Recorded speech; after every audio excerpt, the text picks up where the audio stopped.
Welcome back. अब सबका स्वागत है रितेश कॉमर्स क्लास में। मैं रितेश सर। तो प्यारे बच्चों, कैसा चल रहा है 11वीं वाला?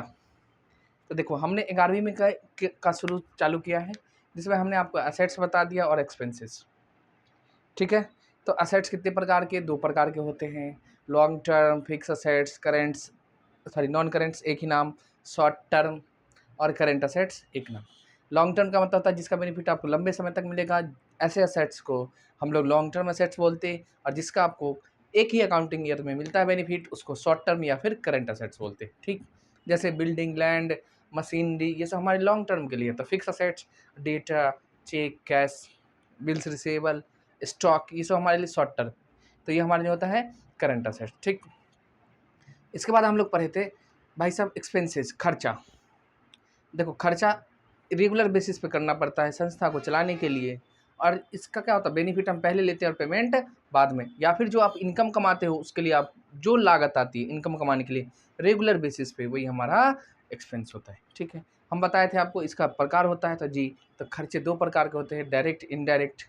आगे और पढ़ेंगे तो एक एक्सपेंसेस, एक वर्ड आता है एक्सपेंडिचर। ये आप जब हम लोग फाइनल अकाउंट पढ़ेंगे तब बताएंगे, अभी नहीं। अभी कंफ्यूज हो जाओगे जी एक्सपेंसेस एक्सपेंडिचर क्या है। ठीक है, तो एक्सपेंसेस 2 प्रकार के होते हैं, एक होता है हमारा डायरेक्ट, दूसरा होता है इनडायरेक्ट। देखो, डायरेक्ट एक्सपेंस वो होता है, डायरेक्ट का मतलब क्या होगा, प्रत्यक्ष। अब किसका? भाई तू जिस चीज़ का बिजनेस करते, गुड्स या सर्विस, उसको बनाने तक का जितना खर्चा है, बनाने तक का जितना भी खर्चा है, वो सारा हमारा डायरेक्ट एक्सपेंस कहलाता है। आवाज़ आ रहा है क्लियर? नहीं आ रहा तो ऊपर उठा के रख दो, और क्या। ठीक है, तो डायरेक्ट खर्चे वो होते हैं जो किसी वस्तु के बनाने तक का खर्चा होता है, वो हमारा डायरेक्ट है। और इनडायरेक्ट क्या होता है, बनाने के बाद जितना, यानी बिक्री, बेचने से रिलेटेड जो भी एक्सपेंसेस होते हैं उसको हम लोग इनडायरेक्ट एक्सपेंस कहते हैं। जैसे मान लो हम क्या बनाते हैं, ये देखो डिटाल, है ना। तो इसको बनाने में क्या लगा होगा, प्लास्टिक का ये इसके अंदर केमिकल जो बनता है लिक्विड, तब ये बन के तैयार होगा।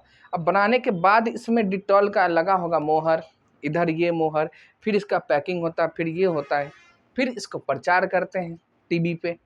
तो देखो, बनाने तक का जितना खर्चा है ना, इसको बनाने तक का, यानी एड वर्ड छोड़ने से पहले का जितना भी खर्चा, सब डायरेक्ट, और उसके बाद का जितना भी होता है वो सब इनडायरेक्ट। यानी फैक्ट्री के अंदर का जितना भी खर्चा होगा बनाने तक का, प्लास्टिक का ये बनाओ, ढक्कन बनाओ, बोतल बनाओ, जितना भी बनाने तक का हम कह रहे हैं, ये ऐड को छोड़ना है, ये स्टिकर, पैकिंग, ये सब जितना भी होता है इसको छोड़ के जितना भी आएगा आपका सब डायरेक्ट एक्सपेंस।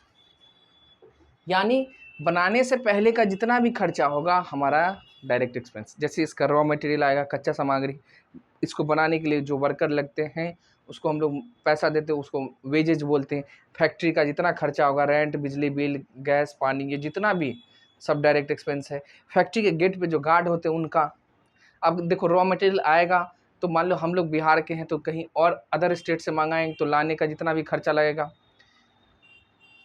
तो सिंपल सी बात है, बनाने तक का जितना भी खर्चा सब डायरेक्ट एक्सपेंस, बनाने के बाद जितना भी होता है वो सब हमारा इनडायरेक्ट, यानी बिक्री से रिलेटेड। अब देखो, ये बिकेगा कहाँ, ऑफिस से, मार्केटिंग होता है ऑफिस से, एडवर्टाइजमेंट होता है ऑफिस से। तो ये सारे सेलिंग एंड डिस्ट्रीब्यूशन, यानी बेचने से जितना भी रिलेटेड है सब इनडायरेक्ट एक्सपेंस। ठीक, तो खर्चे 2 प्रकार के, डायरेक्ट और इनडायरेक्ट। ये भी हमारे लिए यूज होता है फाइनल अकाउंट में, अभी उतना जरूरत नहीं है। ठीक, लेकिन हम आपको बता दिए हैं।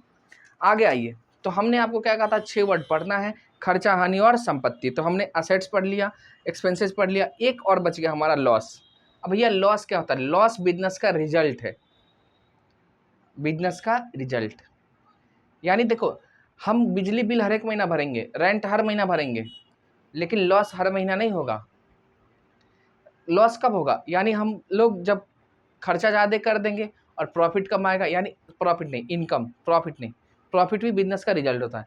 यानी इनकम या रेवेन्यू कहते हैं, अगर कम आएगा तब हमको लॉस होगा। यानी क्या, लागत ज़्यादा है आपका, यानी क्रयमूल्य ज़्यादा है और विक्रयमूल्य कम। बचपन में पढ़े थे, हानि बराबर क्या होता है, क्रयमूल्य ज़्यादा, यानी जो खरीदे उसका दर ज़्यादा और बेचे हैं कम में। तब यहाँ क्या होगा, लागत ज़्यादा हो जाए, यानी हमारा एक्सपेंसेस ज़्यादा हो जाएगा और इनकम कम होगा, तब जाके हमारे लिए क्या होता है, लॉस। तो लॉस जो होता है वो बिजनेस का रिजल्ट होता है, ये रेगुलर नहीं होगा। अगर मान लो हम ही बिजनेस कोई करें, तो चाहते हर महीने लॉस हो नहीं, हर साल लॉस हो नहीं, लेकिन एक्सपेंस जो होता है वो हमेशा करना पड़ता है। अब धंधा चलाइए या ना चलाइए, चले या ना चले, लेकिन बिजनेस आप करते हैं तो आपको एक्सपेंस देना पड़ेगा, खर्चा होगा ही, रेंट लगेगा ही, बिजली बिल लगेगा ही, सैलरी देना ही पड़ेगा, लेकिन हर महीने लॉस नहीं होता। देखो, तो लॉस जो होता है वो बिजनेस का रिजल्ट होता है, यानी हमारा एक्सपेंसेस ज़्यादा है, खर्चा ज़्यादा है और इनकम कम हो गया है। ऐसे बचपन में पढ़े थे ना भाई, क्रयमूल माइनस विक्रयमूल, यानी क्रयमूल ज़्यादा है अब विक्रयमूल कम है, यानी मान लो हम ये मार्कर लाते हैं खरीद के 15 रुपये में, अब बेच देते हैं 12 में, तो यहाँ पे 3 रुपये लॉस हो जाएगा। ठीक है, अब ये मान ले शर्ट है, बनाने का कॉस्टिंग आया 350, इसको बेचना पड़ गया हमको 300, तो 50 रुपये क्या हो जाएगा लॉस, तो 50 रुपये लॉस। तो ये हमारे लिए क्या होता है, बिजनेस का रिजल्ट है। तो लॉस जो होता है ना, बिजनेस चलाओगे तो जरूरी नहीं है होना, हो भी सकता और नहीं भी हो सकता, लेकिन खर्चा हमेशा करना पड़ता है। तो लॉस भी समझ गए, बिजनेस का रिजल्ट। तो खर्चा हानि संपत्ति, देखो खर्चा हानि और संपत्ति, ठीक है, खर्चा हानि और संपत्ति, ये 3 हो गया। इसके बाद आता है हमारा इनकम, यानी आय, लाभ और दायित्व। अब देखो इनकम, इनकम इसको रेवेन्यू भी बोलते हैं हम लोग, इनकम या फिर रेवेन्यू। लाभ क्या होगा, बिजनेस का रिजल्ट। अब लाभ भी तो ये है, यानी कब, जब हमारा एक्सपेंस कब होगा और इनकम ज़्यादा हो जाए तो वही हमारा प्रॉफिट होता है, और क्या होगा। चलो, तो पहले हम लोग इनकम पढ़ेंगे, उसके बाद आगे पढ़ेंगे। तो इसको हटा दें, लॉस समझ में आ गया, यानी खर्चा ज़्यादा होगा, इनकम हमारा कम होता है, तब जो रिजल्ट आता है वही हमारे लिए लॉस है, यानी लागत ज़्यादा होगा और इनकम कम होगा। कोई सामान हम बनाते या सर्विस देते तो लागत ज़्यादा आ जाता है और रिटर्न उससे कम आता है, तो वही हमारे लिए लॉस है। अब चलो भाई साहब, इनकम क्या होता है। इनकम देखो, हिंदी में इसको बोलते हैं हम लोग आय, या एक और नाम से जानते हैं इसको, रेवेन्यू। अब यहाँ भी रेवेन्यू रिसिप्ट होगा, कैपिटल रिसिप्ट होगा, वो सब अलग बातें, वो सब धीरे धीरे पढ़ते चलेंगे, अभी इतना अंदर नहीं जाना, जितना बता रहे होता समझ। अब इनकम क्या है, देखो एक होता है प्रॉफिट, एक होता है इनकम, दोनों अलग अलग चीज़ है। इनकम ये होता है जो हम काम करते हैं उससे रेगुलर बेसिस पे आता है हमारे पास। जैसे हम पढ़ाते, हमारे पास फी आता है, फीस, फी, तो हमारे लिए वो क्या होगा, इनकम। डॉक्टर साहब का, डॉक्टर का फी जो चार्ज होता है, इनकम है ना। वकील साहब का जो है, जो वकील साहब का चार्ज है वो भी इनकम। अब इसमें से खर्चा घटाते हैं, खर्चा घटाते तब जो बचता है वो हमारा प्रॉफिट होता है। तो प्रॉफिट अलग है, हमारा इनकम अलग होता है। इनकम आपको रेगुलर बेसिस पे आएगा, रेगुलर। जैसे हम मान लो फेस टू फेस पढ़ाते हैं तो फी आता है हमारे लिए, रेगुलर मेन काम है हमारा, तो मेन काम से जो भी पैसा आता है वो हमारे लिए रेवेन्यू या फिर इनकम कहलाता है, सिंपल सी बात। अब मान लो हम क्या करते हैं, उसको सैलून खोल ले, beauty parlour, unisex beauty parlour, यानी बॉयज़ एंड गर्ल्स दोनों, मेल एंड फीमेल दोनों सर्विस, तो उससे जो हमारे को पैसा है हमारा क्या कहलाएगा, रेवेन्यू। अब उसमें सब पैसा हमारे पॉकेट का आएगा नहीं, उसमें भाई रेंट होगा, स्टाफ का खर्चा होगा, बिजली बिल होगा, ये सब सारा खर्चा, तो ये सब घटाने के बाद जो बचता है वो हमारा प्रॉफिट होता है, ठीक है। तो मेन सोर्स से जो भी पैसा आता है आपको वो हमारे लिए क्या होता है, इनकम, समझ गए। हमारे हम इंटरेस्ट पे पैसा लगाते, तो इंटरेस्ट हमारे लिए क्या हो जाएगा, हमारा मेन काम है पैसा लगाना, यानी बैंक जो भी है उस सब का वो फिनेंशियल होती है, तो वो इंटरेस्ट जो आएगा उसके लिए इनकम है।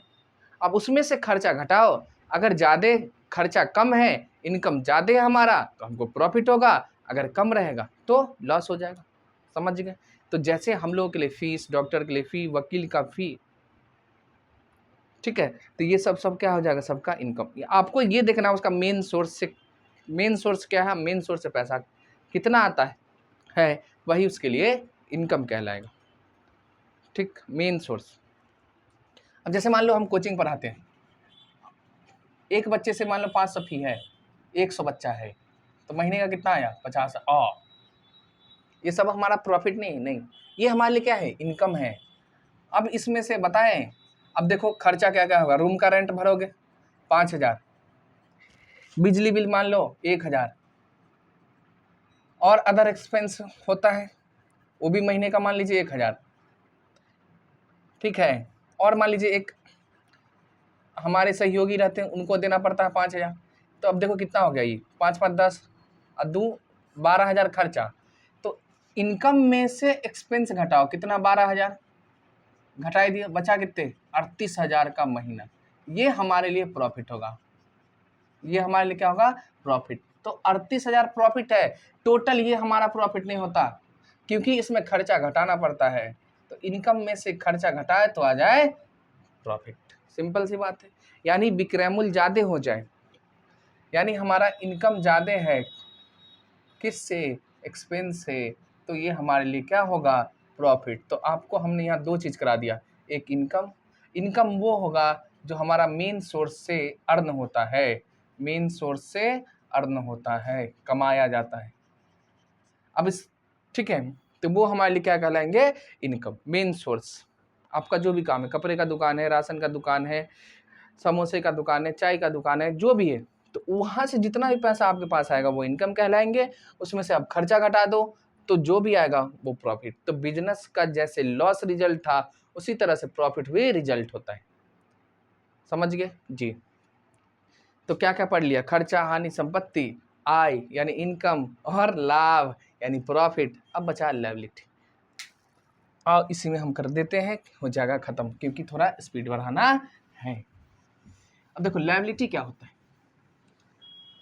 इसमें फिर पढ़ेंगे हम लोग, बहुत सारा है, प्रीपेड है, अक्रूड है, आउटस्टैंडिंग है, डेट, क्रेडिट, पढ़ते जाना पढ़ते जाना।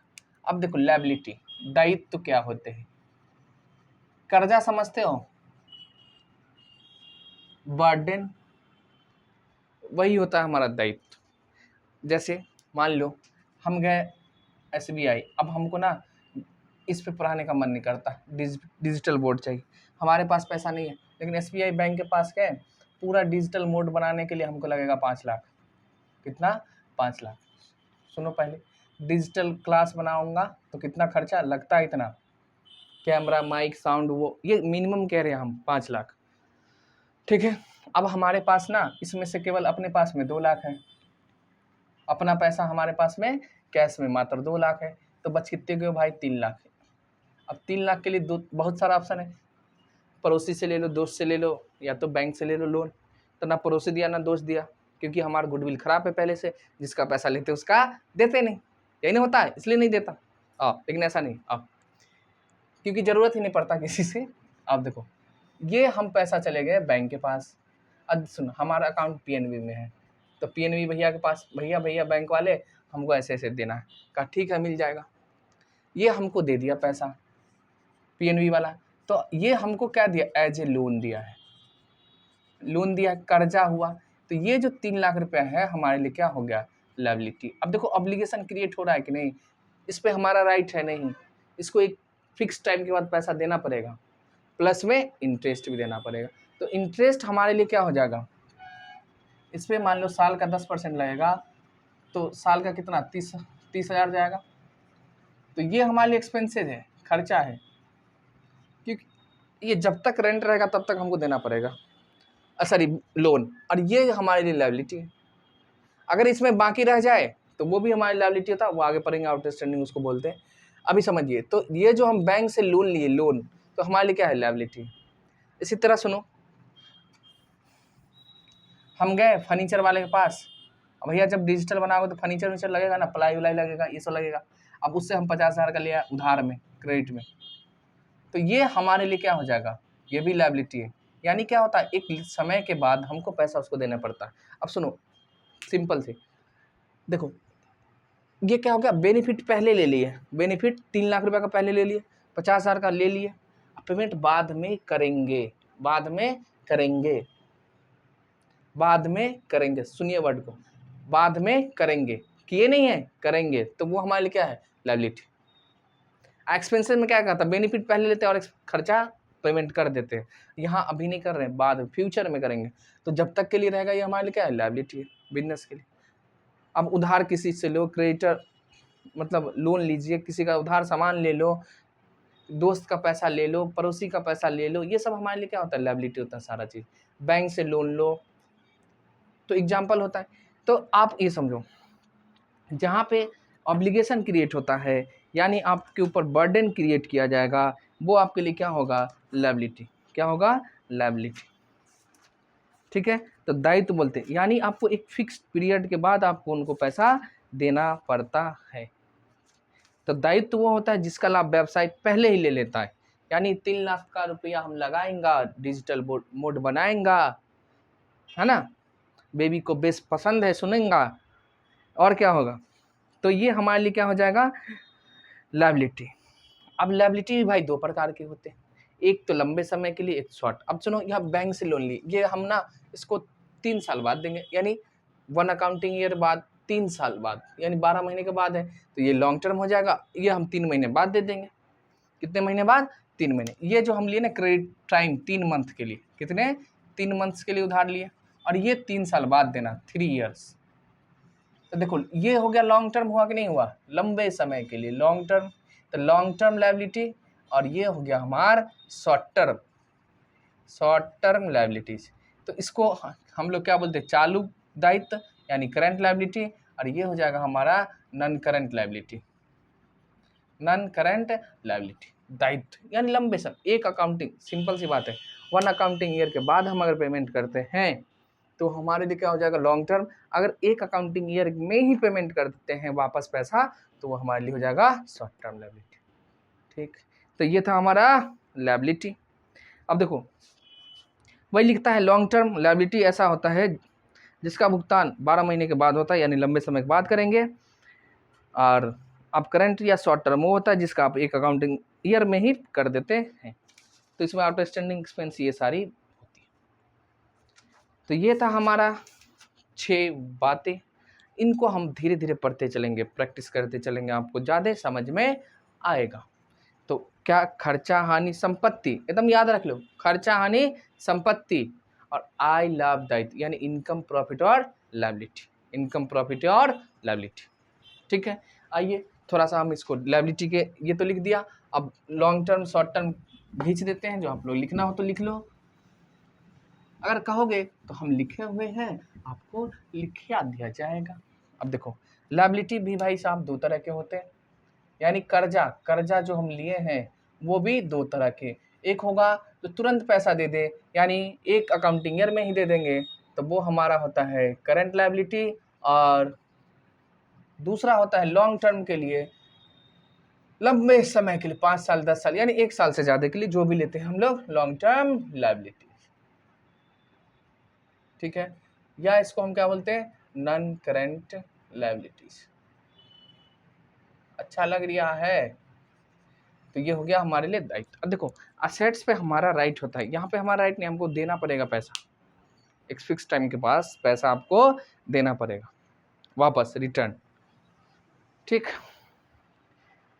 तो ये था हमारा 6 वर्ड, इसमें और सारा है, मतलब खर्चा कितने प्रकार के ये होता है, अब खर्चा मान लो हो चुका है, नहीं देंगे क्या होगा, तो वो सब धीरे धीरे पढ़ेंगे, इसमें और सारी बातें पढ़ना होता है, इतना ही है, मेन जो है यही है, सबका पिताजी कहो, दादाजी कहो, नाना जी कहो, यही है, इसके अलावा पोता पोती, नाना नाती, जो खानदान बढ़ता है उसी तरह हमको इसमें भी बढ़ाना है। ठीक, चलिए तो हम लोग फिर कब मिले अगले वीडियो में, तब तक के लिए बाय बाय। अगर नए हैं तो चैनल को सब्सक्राइब करें, वीडियो को लाइक करें, और दोस्तों में शेयर करना ना भूलें।